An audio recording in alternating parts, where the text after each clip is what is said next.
What up? What up? I clicked that really abruptly. Sorry, man. It's all right. I didn't realise you were ending it.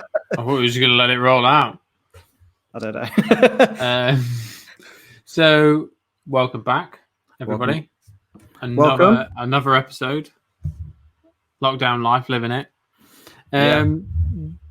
What's new? I watched Space Jam today. Sick. Is that off the back of the Jordan hype? Yeah, I just noticed it on there. It's been added to Netflix, so Sick, absolutely crack on with Netflix. Crack on with Space Jam. Sick. I haven't been doing much. I've got a poorly cat. Oh no. Yeah. He's sat next to me. He ain't right. Bless him. Oh, so we're giving him some painkillers and we'll see what it's like in the morning. Get him to the vets. Oh no. Poor guy. Not a good start. On that somber note. Yeah. It's like a little bit different episode this week. This week, whatever day we put it up. We've got a guest joining us for the first time. Woo! Jordan's a bit nervous, aren't you, Jordan? I am. I've never interviewed anyone in my life, ever. So you can take the lead, dude. I'll just go, yeah. Yeah. Yeah. So if you don't know, we've got Nick Imms joining us. The one and only. The one and only, aka Little Nick Tattoo on Instagram. I mean, we're gonna get a little bit of insight to Nick's come up, if you will, and then get into some discussions. A couple of topics we want to talk about. We'll talk about conventions and him owning the studio and go from there. See what happens. So let's, without further ado, welcome Nick Imms. Woo! What up, Nick? Here he is. Look how slick and professional we are. It's looking now. Come again. Have you boys been? Grand. Coping. Yeah. Yeah. How's things? How are you dealing with the lockdown life? Yeah, it's cool, man. It's weird to get used to, but it's just one of them. What are we on now? Like day 54 or something crazy? I've lost count, but I had a bit of a meltdown at the start, just not enjoying it. But now I've sort of resigned to the fact we're going to be like this for a while, I think. So, yeah, cool. There's not a lot you can do, is there? Like, apart from your daily routine kind of stuff. I'm a routine kind of guy. If I haven't got routine, my life falls apart.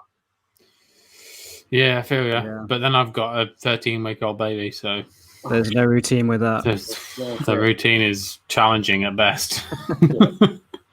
So should we get into it? Yeah, man. So for anybody that doesn't know you, Nick, let's just get a little bit of an insight into your early years, if you like.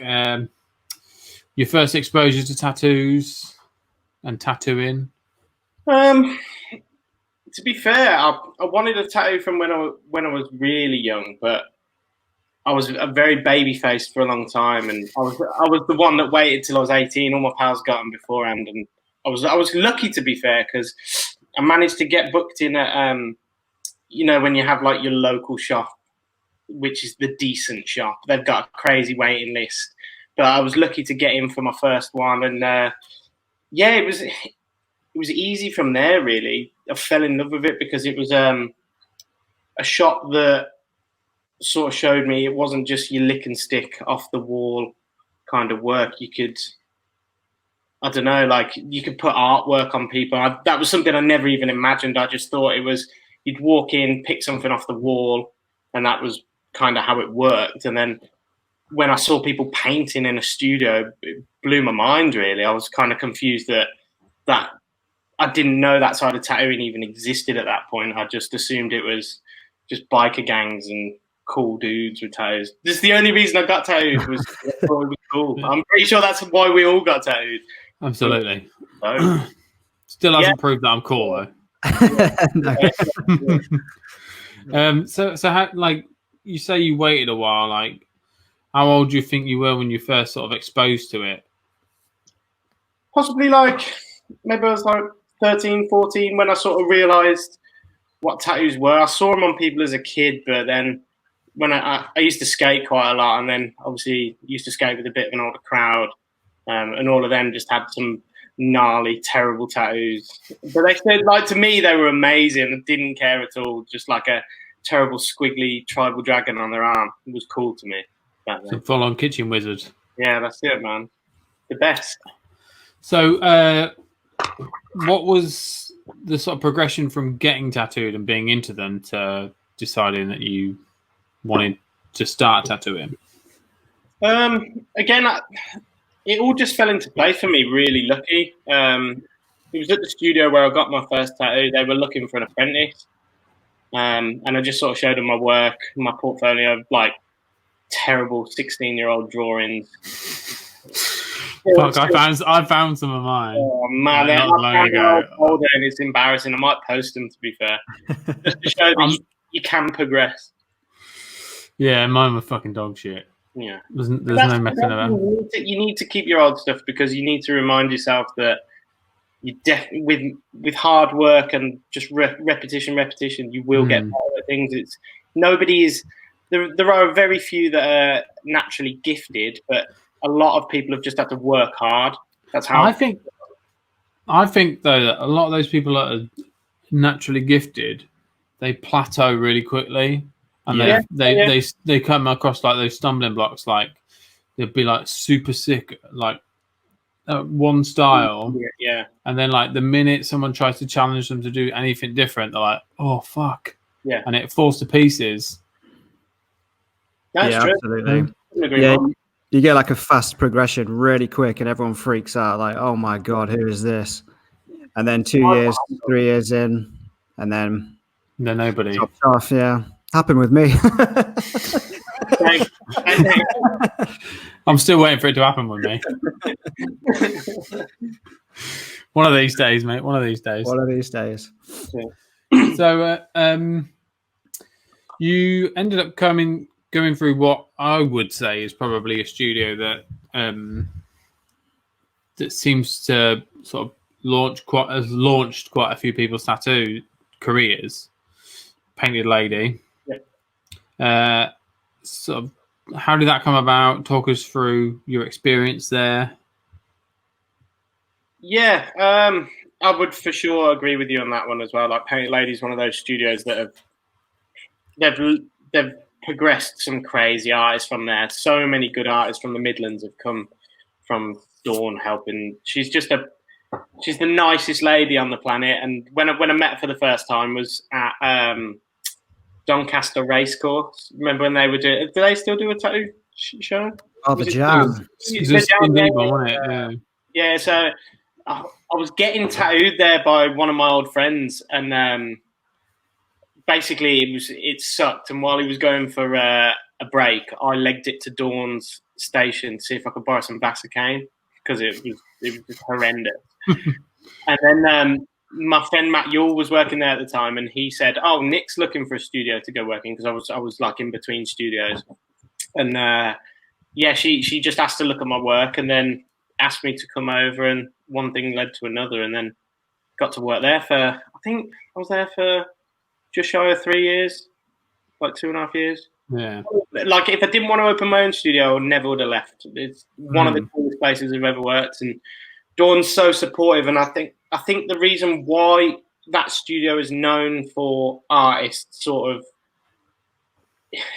progressing to good levels is because she gives them a platform to work from. A lot of the first studio I went in was completely different. It was all money orientated and just tattooing as much as possible, which is cool because it teaches you so many skills on so many levels that you can apply to so much. It teaches you a good work ethic as well. You know? It's not a bad thing, but then when you reach a certain level, you hit a roof and then you need to go to another level, and working with Dawn is that perfect platform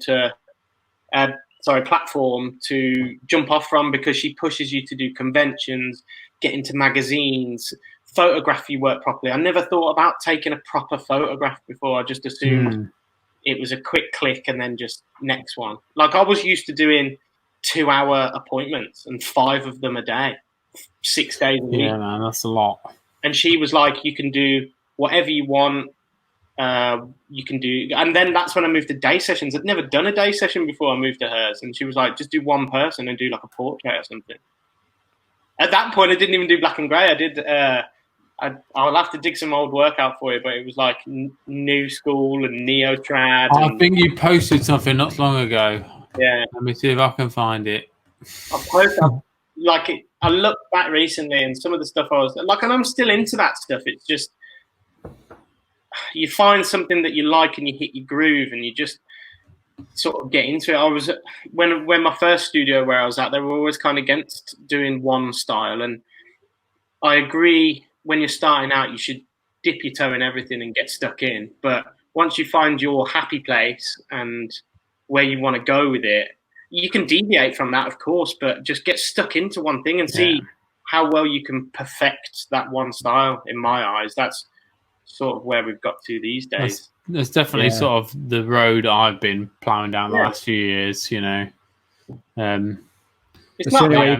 There's no right or wrong way, I don't think. I think it's such a, because it's art-based, our industry, it's hard to say what's the right and wrong answer because everybody does everything differently. But as long as you're happy and your clients are happy and you're making money and the world will continue to rotate, like, it's fine. There's no yes or no answer. Like, I think some people get too focused on it kind of having to be one way, and the tides are changing. Like, there's not a lot of old school people left. Like, we have to think about a new way of running things.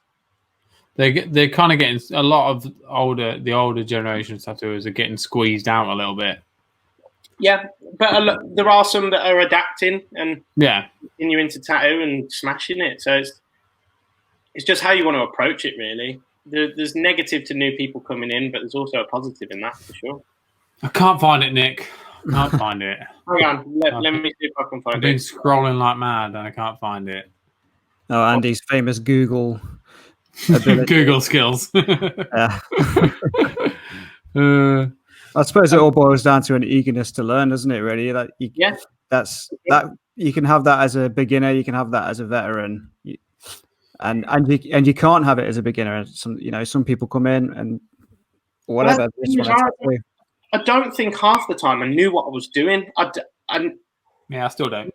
My dad always instilled in me to work hard, but I don't even think at that point, even when I made it to Dawn's studio, like, that for me blew my mind that I got to work there with these people and meet all these people.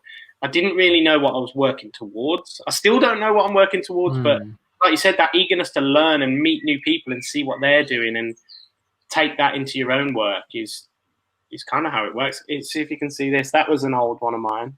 Like an old I've seen that one. The orange splash background. In fact, I did everything on that leg, so all that geometric and I did all that weird stuff. Oh, cool. Well, I think all three of us started off doing neo trad. Yeah. It's a good start to get into because there's a lot you can do with it, and teaching you line work, black, and color packing. They're the three main things. Yeah, I've lost one of those along the way. Oh mate, I don't even know what color is anymore. I've got to a point now where I try and do color, and I'm like, do these go together? Yeah. Does this go with that, Jordan? does this look all right? So now I just don't bother. Thousands of colors, so it's pointless. Yeah, it's ridiculous, isn't it? I mean that kind of leads on a little bit to like where you're talking about getting out there a bit and meeting people. Let's talk about conventions.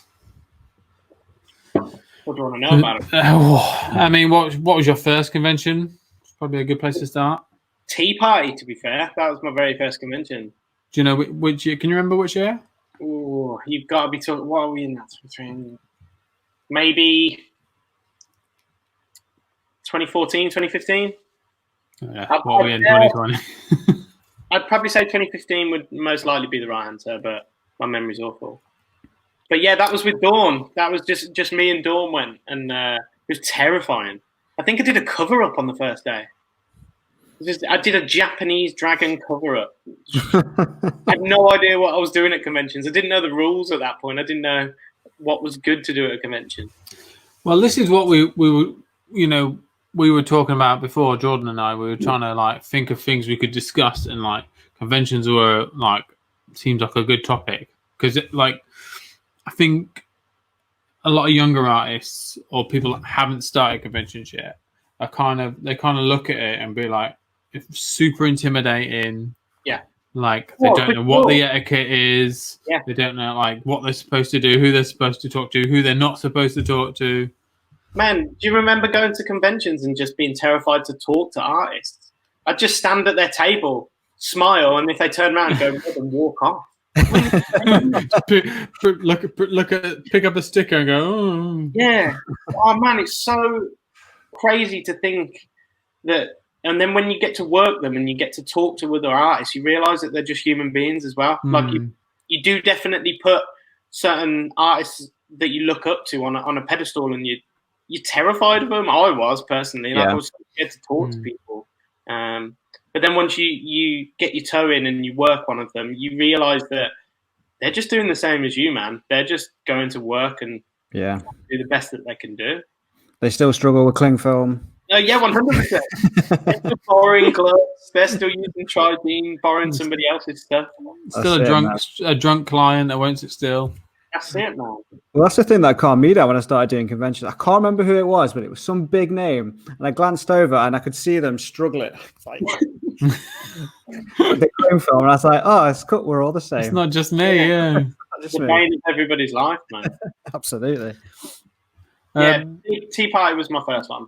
And for me, that's an amazing one to start with. I never thought I'd even get to work in somewhere like Tea Party, and then for my first one. And again, that's accredited to Dawn, putting hard work in and getting me on that show. I can't even think what my first convention was. It might have been Tattoo Freeze. When was that? Like 1930? Ah, fucking guy. I know I'm old, man, but it gives a break. It's got to have been probably going on 10 years ago. No way. At least 9 years ago. That was sort of, for me, I think that was kind of like the turn in tattooing as well, because I've been tattooing 10 years, 11 years by the end of this year. And for me, that was kind of the boom was around 10 years ago. That's where I think tattooing started to get some wheels in motion and started to move quite quickly. And that's when you saw conventions start. 5 years after that, conventions were everywhere. Yeah, that's about right. Yeah, I remember going to conventions about 10 years ago, just before I was tattooing or just as I was starting to. And there was like 3 a year. Yeah. London was the one that you saved up your money for. Yeah, exactly. And then, 2 years later, I started doing them, and you had your pick of the bunch. Yeah, 50. Crazy, loads of them within 2 or 3 years. Yeah. But with that, it start like we've all noticed it. The quality start to taper. Oh, yeah, as it came. Now it's even crazy. You get like 2 or 3 in the same weekend. Yeah, I think it's a tough one, really, because obviously everyone's just trying to do their own little hustle, and we all know that in life. Like, you've got to do your little bit to get by. But I do think that there has to be a limit on things. There are too many. There should be a limit on how many there should be, because I remember when there were less, they were packed and the quality was phenomenal. When now it's watered down a little bit, and even some of the big shows can. I don't know if you feel the same, but there have sometimes been a little bit disappointing ones that really would have like blew me away. Yeah, you look at the list and you're like, really? Yeah, but I don't know. Maybe you never know after lockdown how many conventions are going to be running. Going to still survive, yeah, for sure.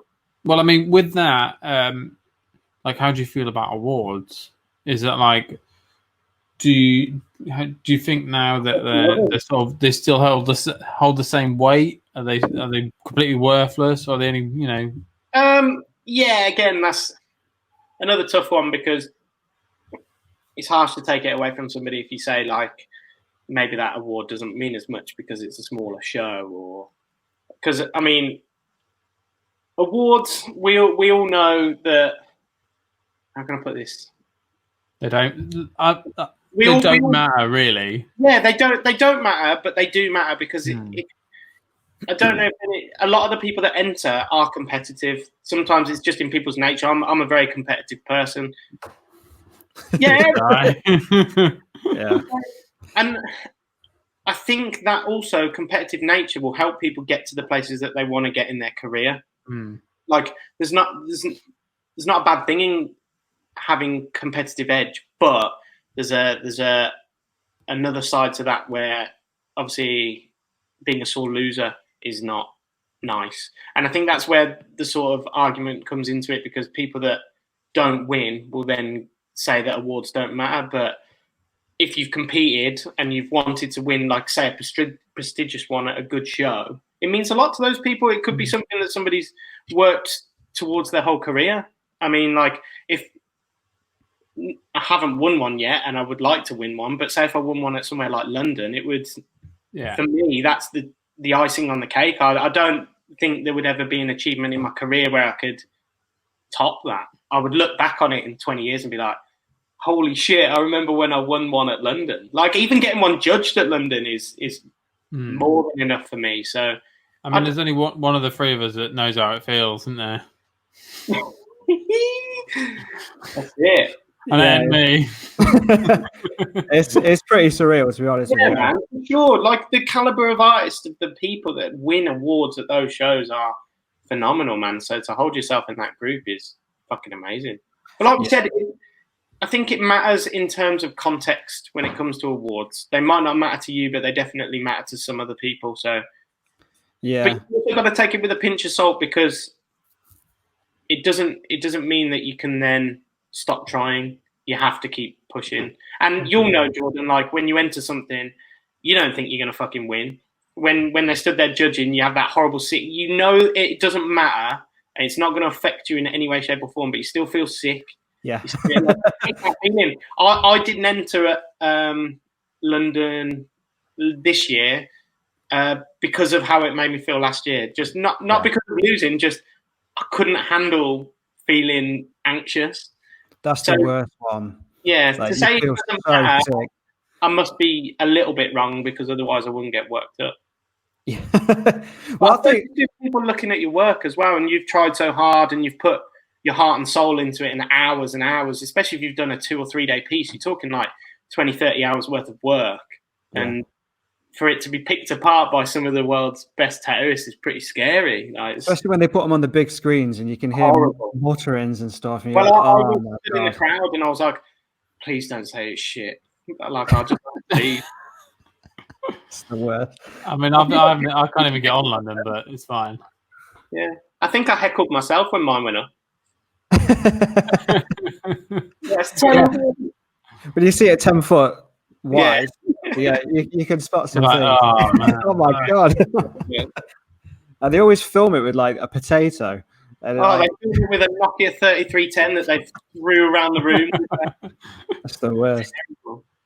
But I think awards are a good. I used to see them as like, it's not so much the award; it's like an object for your hard work. Yeah, definitely. You're getting a little bit of validation for something you've worked towards. I also feel awards come under flack in the tattoo industry, but in any other industry, they're celebrated. Yeah, absolutely. In the tattoo industry, there can be a little bit of negativity towards people that, if that's your career choice and you want to go award winning, that's like, it's your career. You can do with it what you want. And if you don't want to enter on the other side of the coin, that's fine as well. The thing is, like, if that's your choice, you know, it kind of lends you a bit of room to sort of push up your price bracket. If you're trying to make more money, you know, if you've got like a stack of awards, you can go, well, you know, pretty good, mate. These people all think so. Yeah, as long as you can justify the effort that you're putting in and you're happy with that, then again, as long as your client's happy and you're happy, there's not really a lot else. I think I got to a point in my career where I stopped worrying about what other people would think about my work or what I was doing with my actions. I was maybe sometimes thinking, I wouldn't do that. Like at some point, I wouldn't have done a podcast because in my head, I'd be thinking, who the fuck wants to listen to what I've got to say? But it doesn't matter. If I want to do it, if you guys want to do it, then it doesn't matter, does it? That's exactly the reason we started doing it. Yeah, for sure. I'm so careful what I put online. Like I check everything I put, like the any caption I put, I double check it. I ask Haley, I'm like, oh, does that sound right? Yeah. It's silly. I mean that's what on yourself. Yeah. To be fair, that's one of the things I admire about you, Nick, because you post whatever the fuck you want. Like some of your stories, I'm like, oh yeah, what is he doing? Well, no, not like that. I mean, like, I just find it like it's like sometimes you'll post something. I'm like, oh yeah, that is actually quite interesting, and I'd never have thought to post it. Like, I so carefully like post towards your work or and it's just like, and I don't show any glimpse into my personality whatsoever. Right. Not that anyone would care. That's the thing. Like, you've always got this thing. Like, why would anyone care? Sure. I think I turned a corner where I realised that social media these days is obviously a big thing for a lot of people's work. But then on the other foot, I started to care less because that's when I sort of made my decision that it doesn't matter what I do or what I say, as long as it's not affecting anybody negatively. As long as I'm happy to do that and I've continued to got work, fuck them. I'll post whatever I want. It's my page. Yeah. And I think I ended up having arguments with people online about it because they'd be like, why are you posting this? And be like, because it's my page. Yeah, exactly. My asshole if I want it. It'll get deleted, but... So, what's your overall feeling on trolls then? Fuck them. Let them have it. I let every single one of them have it. Like my partner, she says not to get involved and not to reply to people, but some of these people need putting in their places. And if it's a stupid comment back, so be it. I saw you on the other day. Both of you guys getting arguments on Instagram. Yeah, man. I find it hilarious. Yeah, I try not to get in arguments. I just try to fucking not let people, because it's a form of bullying. Like trolls online, it's a form of bullying, and luckily it hasn't encroached on my work. But it's always something else. Say if I post a personal picture, somebody will put something fucking stupid, and I'll happily say something back to that. But luckily, nothing negative towards my work. Occasionally on a share page, somebody will put something negative and be like, "Why the fuck would you get that?" It's like, well, come on, man. Think about the consequences of what you're saying. I know it doesn't seem like it's going to be a bad thing, but the client might see it. That might really upset somebody. And tattoos are perfect. So somebody's going to think, fuck, now I've got something on me for the rest of my life that people think is stupid, or like, fuck those people, man. They're all losers anyway. Yeah, it's always that degree of separation with sharing pages. They don't think you're going to see it. Yeah, definitely, man. I'll go after them. I love it. The incident I had the other day was that we talked about in the last episode that Daniel Silver being arrested for murder. That's some madness. So I commented, you know, he was fucking hammered, driving like a twat. Yeah. You know, throw the book at him. Yeah. You know, and then run him over. Someone said something, so I was like, you know, spoiled rich white boy. And then some fucking retard in buttfuck America decided that I was race baiting for calling him white. Mad. Absolutely mad. Mate, some of the people on the internet these days, it blows my mind. That's why I take a lot of it with a pinch of salt, and you enable yourself to post whatever you want then, because you realise that half of these people that comment negative stuff, that's their day. That's all they do. Yeah. Once you make that association and you realise that it's not, because it's easy to snap at somebody. Definitely easy to. I've found myself writing stuff out and then deleting it because you're like, that's not worth my time. Yeah, I have to stop myself a lot. That's the day and age we live in, I think, because everything is on social media these days. It's easy to get drawn into these things, and obviously with lockdown going on, every man and his dog is on the internet, on every platform, and it's hard. It's hard to avoid, but you just got to take it with a pinch of salt, I think. Yeah, man. It's crazy when other people get involved as well. Yeah. You know, some of these things. And you get people who have never met you, never met the person you're arguing with, and then they start arguing themselves. Like, I've only had it once. I had a guy that, like, another, like, a quite a well-known tattooist hinted on my work that I'd copied him. Wanker. Oh, shit, yeah. And I noticed it. And I did bite it. I bit as well, didn't I? Yeah, but it got screenshot and it was like being posted around on the internet and stuff. And I was on like some kind of tattoo forum that these two artists are beefing. I'm like, oh man, it didn't need to go like that. But at the same point, like, I genuinely didn't copy the guy. No. So I had to say something, but mate, with the kind of work that we do with realism, there's X amount of exactly the world, and unless you're taking every single reference photo yourself, there's going to be occasional similarities. That's the world we live in. Yeah, absolutely, man. Especially it was like a Harry Potter tattoo, so I can't sit Daniel Radcliffe down and take a photo of him, you know. Yeah. Do you know I met Daniel Radcliffe once? Did you? Him and Ron Weasley, yeah, at Reading Festival. Sick. I was a fucking drunk idiot. No. Yes. Wow. Yeah. I made a fool out of myself, of course. Yeah. Don't we all? Someone said, just don't call him Ron Weasley. First thing I did. All right, Ron. Ron! Fucking Ron Weasley! And it wasn't just some ginger guy and a guy with spectacles. It was definitely him, mate. I was drunk, but not that drunk. Yeah.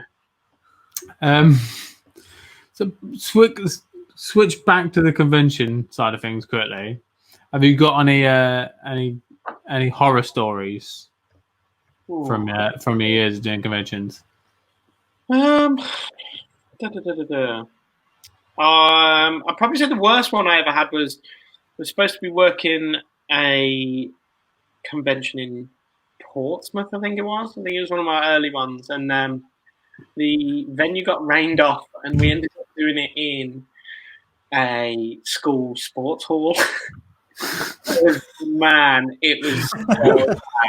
And like, I was having a bad time knowing that we were working, and there was like kids at school that weekend. They were like doing something at the school still. So we were a tattoo convention in a sports hall. So how did a venue get rained off?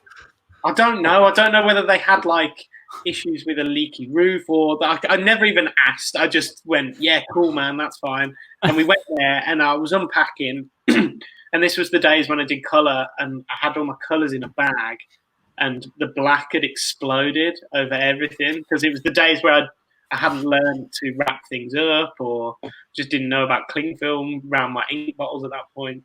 So I think I spent maybe the first 2 hours of the show just cleaning every single one of my bottles. That was pretty having a meltdown. Yeah, man. And I was who was it? Who was next to us? There was a famous tattooist from America. He's that one who does biomech and got himself in some trouble recently. Oh, Roman. Yeah, Roman was sat next to me, and I was just like, at this point, I was like, fucking hell, Roman's the man for biomech. And I was sat next to him in a sports hall in Portsmouth cleaning my ink bottles. And it was just so surreal. It was bizarre, man. On a whole, I think conventions have always been fun. Oh, my other horror story actually was it last year? Me and little Andy, we flew to Belfast and. I remember this. Yeah. We rolled up, and I was in the hotel, and we were literally packing up our stuff to walk over to the venue. And I got a message from Willie Grattan. He was like, "Are you working Belfast this year?" And I was like, "Yeah, I'm just heading over." And he was like, "Nah, it's not happening." And he'd heard through somebody else, and then I got in contact with the people putting on the show, and they just said it wasn't happening. I don't think they got the venue ready, or I didn't really dig too deep. We just went and got really drunk instead. Yeah, you're in Belfast. You're in the perfect place for it. Yeah. I think the next day, me and Andy didn't leave the hotel room. We were that bad. Oh, mate. Couldn't tell you the last time I had one of them. No, man. They hurt these days. Yeah, I can't do it anymore. Yeah, they hurt these days. Not happening. How old are you now, Nick? 30. 31 in August. Oh, God, just fucking babies. Yeah, man. Jesus Christ. I'm hoping lockdown's done because I'd quite like a birthday outside of quarantine. I'm hoping it's done by mine. September. Oh, right. Nice. What do you guys think about where this is going? Do you sort of think we'll be back anytime soon? Who knows, man? They hinted at earliest of July, but I doubt that's going to happen. No, I think that's like the dangly carrot in front of us just to keep going. Yeah, absolutely. At whatever point we're going to get back, we're going to have to be completely bagged up and stuff.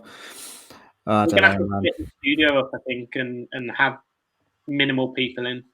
I think there's going to definitely be some ways that we change the way things have been running. It might be a good thing for the future. Like, people are going to have to reassess the way things are, because it's been pretty bad if you think about it. It's pretty good how some people conduct their lives. So I think it might thin the herd a little bit as well. Yeah, in terms of studios and artists. It could be a thing that we've been waiting for. I've always said that at some point the bubble was going to burst, and the good people with clientele and that could still tattoo competently will survive, and the people that were here for just a quick buck, they will fall by the wayside. They have to. Just let it go. I think probably a few studios will shut. Yeah, because there'll be a lot of people that still do business on a week-to-week basis. Yeah, and and they haven't sort of put money aside or planned for this sort of shit. I mean, nobody's planned for this, but no, I saw a few posting that they didn't even have savings. So it's a scary time to think, man. If you didn't have something put aside. Yeah, I mean, thankfully, like we can get the old self-employed grant. It's what we pay for. Which is absolutely. Which for me has worked out to like government paid paternity leave, which is pretty sick. Nice. So it could be worse. Yeah. You just got to take the negatives and see the positives out of stuff, man. Like I said, all the strong people are going to survive. I don't think it's going to be an issue for a lot of the competent tattooists. And I think people will be understanding and stuff, and people will help each other out in the long run. When we get back to, if people are struggling and they haven't got studios to go to, I think people are going to open their doors and help people out. Yeah, that's true. Yeah, definitely. Well, as much as the tattoo industry does have a lot of clickiness and sort of, that's with any industry, I assume, and kind of bitchiness, but the most part is fucking rad. Everyone's pretty cool, man. You get to meet some really cool people. Everyone likes doing exactly the same thing. Everyone has a very similar sort of lifestyle. They're dedicated to their career. So everyone's once you, again, that was convention thing. Once you started meeting people, you realize you're all on the same wavelength. There's no need to be bitchy. There's no need to throw shade. Especially when you find yourself at that sort of upper level of the quality of conventions, when you're talking about London and like the other big European ones, the caliber of artists is that much higher that everybody's just got respect for each other rather than like. Yeah, I think everybody's priorities change at that point. Yeah. I think it becomes a very different sort of scenario. People aren't working in London worrying about what anybody said about them. They're just there to do fun work and enjoy themselves. Maybe next year. Yeah. I'll keep trying. I got on Paris this year. I was gutted. First year I finally got on Paris, and they obviously got cancelled. Yeah, that was probably because Jordan didn't go. Yeah, it crumbled. Yeah. Jordan's the reason that COVID-19 happened. Yeah, it's my fault. Yeah, this is the first year I didn't go back. For whatever reason, I just felt like I can't remember why, but yeah, it kind of worked out. But they've delayed it, haven't they? They've pushed it back. Yeah, I think so. October, right? Yeah, I received an email the other day, but I think they said that they're working on if October is going to be applicable, just wait. I've cancelled all my travel plans for now, and if anything comes up bonus, I'm going to see it as. But for the rest of the year, I want to get back in my studio and get my head down. Yeah, get some work done. So speaking of the studio, I mean, how are you sort of coping with the current situation with owning the shop? Touch wood.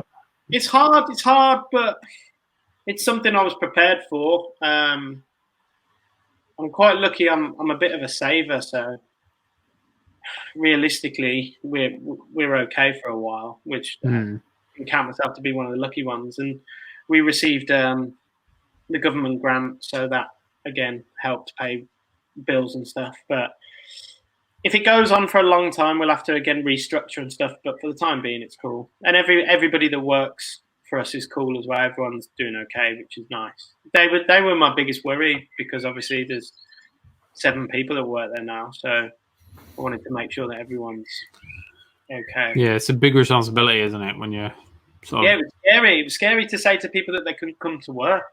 Like, who am I to?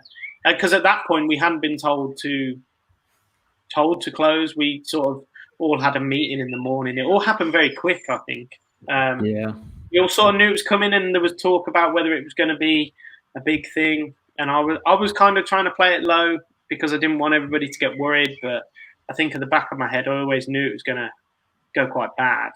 And then, yeah, we all had a meeting and then just discussed the safety aspect of it. And we said, is it safe for us? And is it safe for, like, Matt? He's got like young kids, and it didn't seem like a good idea to put people through it. And Jess, she's pregnant as well, so it was pretty much a no-brainer to say maybe just close and see how we go. And it kind of seemed everybody around the same sort of time. All the studios kind of clicked. I think it was one weekend that everybody just spent. Enough's enough.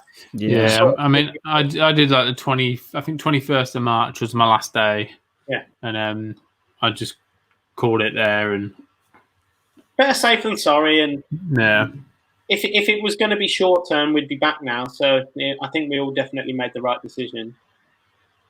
Yeah, I mean, all that aside, let's sort of scoot back to like how you came about opening your own place.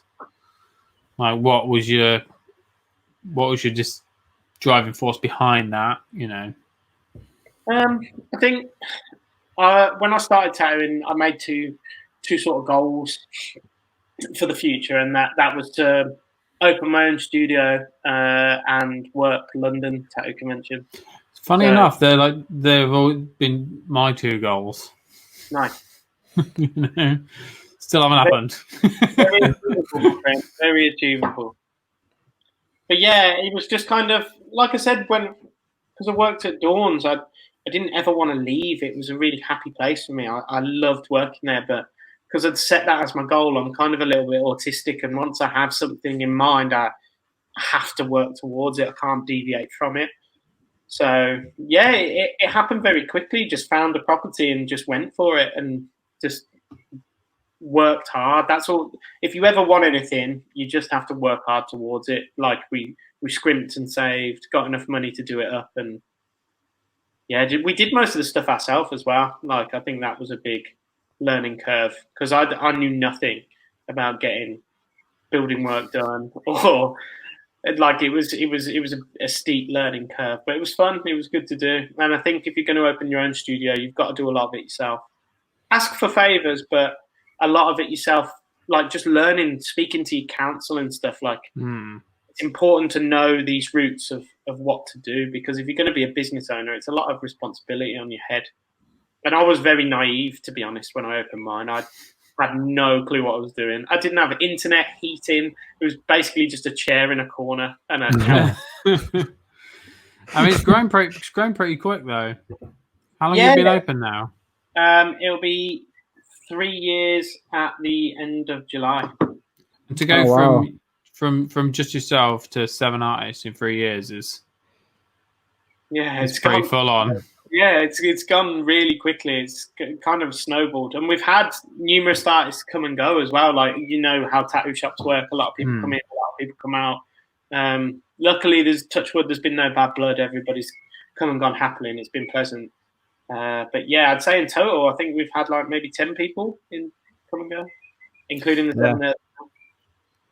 Oh wow! And a huge list of guests there as well.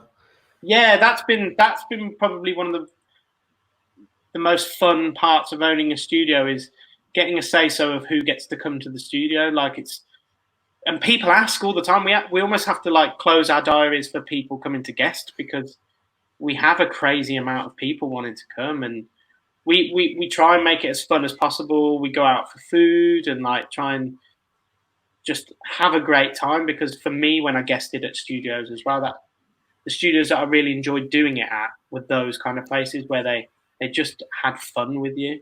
Well, I think that's got lost along the way. Yeah, you know, with the rise in popularity, so many people are like, "Oh yeah, come and do a guest spot," or people are asking to do guest spots, and rather than like just being selective and like generally people that you know are your mates and be like, "Oh yeah, just come and hang out, do a tattoo, and we'll have a good time. We'll go out, we'll do this, we'll do that." And like actually treat them like a guest. It's like more of a transaction. Yeah. Well, I've been invited to guest spots. You know, when you're at conventions and people like come up to your booth and stuff, and you check them out, and their studio is guest only. There are no resident that's only. They make their money off guests. Yeah, it's crazy, man. And they're like, "Yeah, you come over. You know, we take 60. We get you booked up. We'll take 60% of your money." I'm like, "What? That is not how it's supposed to be." I'll stay home. Yeah, absolutely. Like, why would I do that? Yeah, I find those places bizarre. We were going to do one. Me and Daryl were going to Canada, and we were approached by a studio, quite a well-known one, and we found out from a couple of people, maybe a couple of weeks beforehand, that it was very similar. There weren't any resident artists. It was just guest artists, and the couple of resident artists that did work there, no one spoke to each other. Like, you went into work, you did your tattoo, and then you left. And for me, tattooing is all about community. Like, I cannot wait to go to work to speak to everyone. Like, it's part of my day. It's not like work. It's fun to shoot the shit with all my mates every day. Absolutely. Well, I mean, I don't think a day's gone by that me and Jordan haven't spoken. Yeah, no, that's how it should be. We've been off. You know what I mean? I mean, that's literally why we started the podcast, because this is what we were doing at work anyway. Yeah. So we thought, talking shit. Yeah, people in the shop seem to like joining in, so we thought, why not record it? And then we finally got our shit together and started. That's good. I like it, man. It's very professional. Thanks. Well, even this bit. Yeah. Oh, dude, how long's that been on there? Oh, for a while. It's come up a few times. I've not even noticed. Yeah, that shop in Canada, we didn't end up going. We just bailed on them. They were really rude as well when we said that we weren't going to go anymore. They were sort of just pied me off and said, "Well, you email this guy and tell him." I was like, "What? I'm telling you now that I can't make it." And then luckily there's an amazing studio in Toronto called Black Widow, and they put us up, and they gave us probably the best guest spot experience I've ever had. It was mental. If you ever get a chance, fully hit them up in Toronto and go there, because they'll take you out, they'll treat you, they yes. But yeah, I would fully hit those guys up, man. They're like one of the raddest studios I've ever been to as well. They just really take hospitality to another level. And that's how guest spots should be, man. You should have fun with your guests, not take money off them and abuse them. I've done a lot that have felt like transactions. Yeah, that's odd. It's such an odd experience, because why would you want to ever go there again? Why would you? Well, I've never gone back to them. That's the thing. You wouldn't have nice things to say about their studio. Yeah, I find that bizarre. It's something that I'd never want for my own studio. I mean, speaking of which, what are your plans for the studio moving forward? So we took on Next Door in December last year and did that up. So we've got like capacity for everybody to be in at one time now, between the two halves of the studio. But yeah, I'm not too sure what the next plan is. I've got a couple of things in the pipeline that I want to do, but whether they'll come to fruition this year, we'll see. I suppose the next thing I'd want to do would be to get a bigger location with parking. Parking's an issue, but apart from that, pretty happy with my studio. Oh, you spelled it. Oh, not Jordan. Oh, man. Yeah. Deliberate.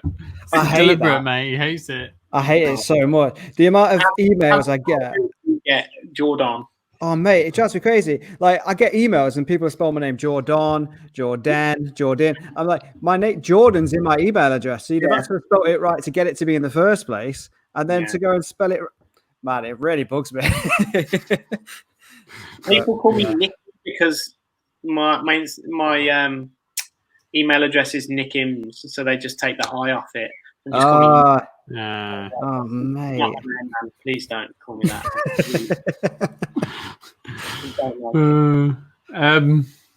Can I just go change the light? Can I grab another light? Yeah, if you want. Yeah, go for it, man. I've got a nice one, I think. I didn't even think to need it. So, Jordan's OnlyFans account, little Hobbit boy. Oh, yeah, I just realised these banners that we've been putting on here, if you listen to the audio, you wouldn't have seen them. Yeah, give some context. We have some banners on the YouTube channel, just pointing you to various accounts. You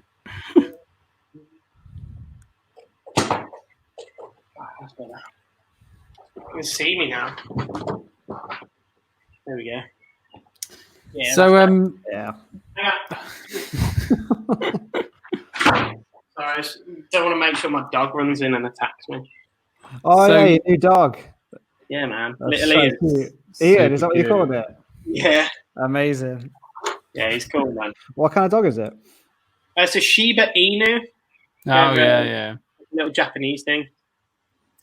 It's cool. I was just saying before we started that I've got a poorly cat next to me. Oh, no. No, he's not. He's all out of sorts. What's the matter with him? No idea. Is he old? No, went out this morning and he's been upstairs all day, and then we went out for a walk, came back and he was sat on the sofa and my partner went to stroke him and he growled at her and he's something not right. So I've given him some painkillers. We'll see how he's doing in the morning. I hope he's okay, mate. So do I. How long have you had him? Oh, God. 3 years? Oh, nice. 4 years? 3 years. 3 years. Yeah. You've got a dog as well, haven't you, George? Yeah, man. Yeah. Crazy thing. Labradoodle. Labradoodle, that's it. Labradoodle, yeah. It's absolutely mental. Yeah. Yeah. Look at it. It looks like a puppy. So when you walk in it, you get a bit of leeway because people think it's a puppy. Yeah.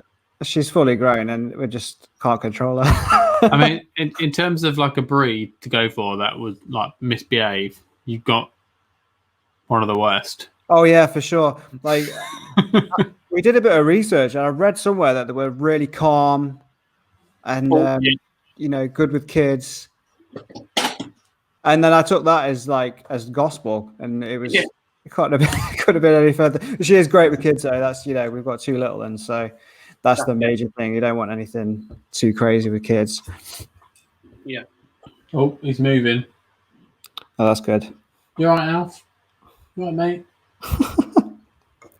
Yeah, we read our breed. I don't know where I read it because I read lots of good things about our breed, and then after we got him, it basically said like, if you don't want a stubborn dog or anything that's going to listen, don't get one of these. And I was like, oh shit.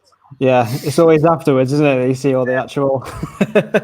Oh no! But to be fair, we're lucky with this lockdown going on because we've had 50 odd days of training with him. So yeah, absolutely. It's very true. Yeah. I am listening to you guys. I'm just observing the little guy. Make sure he's all right. Bless him. So in terms of all that, sorry. In terms of all of our notes, dude, I think we've covered all of our notes. I just wanted to quickly go back and ask you because you say at the minute you shop, you can't have everyone in at the same time. So what are you doing? Are you do you have to rotate? Yeah. So I've got my plan for if we get to open is going to be we're going to go to 7 days a week, and then split the people up on those days. So there's only ever going to be a maximum of 4 people in. So 2 in one room and 2 in the other room. But the size of the room is like 20 foot long. So they can be at either end and be miles away from each other. And maybe stagger the appointment times. So no one's coming in at the same time. I don't think we're going to have a receptionist Doors are probably going to be locked. Tons of PPE, loads of cross-contamination signs, and be really strict with people. I'm thinking almost maybe doing like mini interviews beforehand with people, phone interviews, just to check where they've been, if they've been with anybody that's had symptoms, if they have symptoms. It's going to be a nightmare, but I think to get the ball rolling and get back to some sort of normality, we're going to have to, as an industry, think about something as well, because if not all of us listen and try and do something as a positive, we're just going to get closed down again at some point. I think there was quite a lot of like I saw and heard quite a few people going like, oh well, you know, tattoo studios are really hygienic, you know, some of the cleanest places. That argument, but like our expertise is in bloodborne pathogens, not airborne pathogens. You know, this is a contact and an airborne pathogen. It's something that doesn't matter how clean you are. There's nurses getting ill, so why the fuck would tattooists be any higher on that pedestal? So we shouldn't. No. We should take it for granted, man. And whether you believe conspiracy theories or not, you have to stay in your house and listen at the time being. People that are going out now and breaking the lockdown excessively, you're sort of spoiling it for yourself, because we're going to be here a lot longer if people don't start. That's the only way I can see. I'm just trying to do. I think everybody could try and do their bit. There's a lot of people on the doing some pretty dangerous work at the moment. So being locked in your house with all this technology, money, heating, like there's a lot of things that it could be worse, man. It could be worse places. Definitely, yeah. For sure. We're very privileged to be in these sort of positions, and I think people forget that sometimes. So yeah, absolutely. So I think in a few years we might actually look back at it and miss it. We're never going to have this time again, where you're off work for such an extended period of time and it's essentially paid for a little bit. Yeah, definitely. You know? I know it's not 100% of what we would earn, but we're not spending money. We're not. Yeah, I'm not going anywhere. Yeah. So I think people need to not take health and family and stuff for granted at this sort of time. Touch wood, everybody and all our families are staying safe and healthy, but I just think everybody can do their bit, and if there was a bit of solidarity together, I think for the most part the general public are being quite good. I think a lot of people are coherent and listening to the rules, but there are a few people that are still taking the piss, essentially. Yeah. And hopefully that gets ironed out, and it just sort of, we can let this thing sort of pass almost. Because I do see if things continue, there will be a second wave, and I would just be really sad to see that happen, because other countries have listened to the advice. And it's a bit disappointing to see that we might ruin it for ourselves almost, if that makes sense. Definitely. We're a little bit too spoiled, I think. We're a little bit too entitled in this country. Yeah, definitely. From the rich to the poor, I think it spans all of it. Like in their own little way, that we're very spoiled, and we haven't seen hardships. Even this, it's not a hardship for a lot of people staying inside. Obviously, there are going to be minorities and people that are struggling, but a lot of people that I see complaining, you haven't had it hard yet. Yeah, exactly. Yeah, definitely. When you're outside in your cardboard box, then you can tell me that it's hard. Absolutely. So, have you, aside from the shop goals, have you got any personal goals for when all this is over? Yeah, I want to do a bit more traveling. Definitely want to do a bit more traveling with work. See a bit more of the world, because I don't have kids currently, so I think it would be a good time to probably make the most of it. Yeah, for sure. When they come along, you're not doing it. Yeah, so maybe do something like that. I've got a couple of ideas that I want to try and get off the ground. A couple of other business ideas, but we'll see if they come through. But yeah, it's just tattooing as well. Still, for me, is a big one. I want to push my work. I want to see where I can get it to. See if I can develop it some more. I think that having this break's been good for me artistically. I think not necessarily that I've been doing more artwork. Just I was so confined to doing a design and just tattooing it. There was no like I got myself into like almost an rhythm with it. So it's nice to have a break from that. So now I can approach all my appointments with like a bit more of a fresh head. I'm thinking about maybe changing the way I work a little bit as well, because I think I just work a lot still, where I could be focused more on developing the artwork and trying to push things in my head a bit more rather than just designs based on a client's design brief, and then not really having too much they give us artistic freedom, but I find that I hold myself back still. If somebody would say free reign, they're going to get a skull on a woman's face. Yeah, absolutely. Come on, yeah. Got more in the bag than that. Don't be lazy. Yeah, that's things where I'm exactly at the same place. With this break, it makes you think there's certain things you could do. Definitely. That could really help. And the prep is something. If you think about a professional artist who didn't tattoo, all their preliminary sketches, all their everything beforehand, it takes months before they start a painting. Yeah. We do the design like the night before, 2 nights before. I'll do mine the night before or the morning. They're my two. Yeah, absolutely, man. It's worked for me to this point, but where can your work go? Like you said, that's it. You've got to start prioritizing that aspect a little more. Yeah, definitely. And I think we've had this discussion, and I'm certainly like when we go back, I'm working a lot less, and the pieces I am doing, are going to take me a lot longer, and there's going to be a lot more prep going into them. And I think clients will really, really respect that. And it will show in your work as it develops. Yeah. Definitely. So before we let you go, Nick, have you got any words of wisdom? Mate, I've never said anything wise in my life. No, not really. I suppose anytime I've ever done like magazines or interviews and stuff, people have always said like, what would you say to somebody getting in the industry? And it's probably the same sort of answer every time. It's just work hard, simple. Because I'm not that gifted in many other talents, and the only thing I knew how to do was to draw and to work. So put those two together and just graft. And it's never going to happen overnight. Sometimes it happens quicker for others, and it takes a little bit longer for others. But if you get your head down and work, you'll always end up where you want to be. It's simple. Because you'll find the things that you want in life, and you'll make the sacrifices that make sense to get you where you want to be. Sick. That's a good answer. That's a very good answer. Yeah, good answer. So you can add that to your list of wise things you've said now. I want to take a second to say thanks very much. Yep. You didn't have to take an hour out of your night to talk shit with us. I appreciate you having me on. It's been fun. Yeah, man. Thanks. We'll catch up soon. Hopefully we'll grab a beer when this is all over, man. Yeah, absolutely. Oh, definitely. Yeah, for sure. Right, stay Take safe. It easy, Nick. Peace. Bye. See you soon, man. Sick. So that was Nick Imms.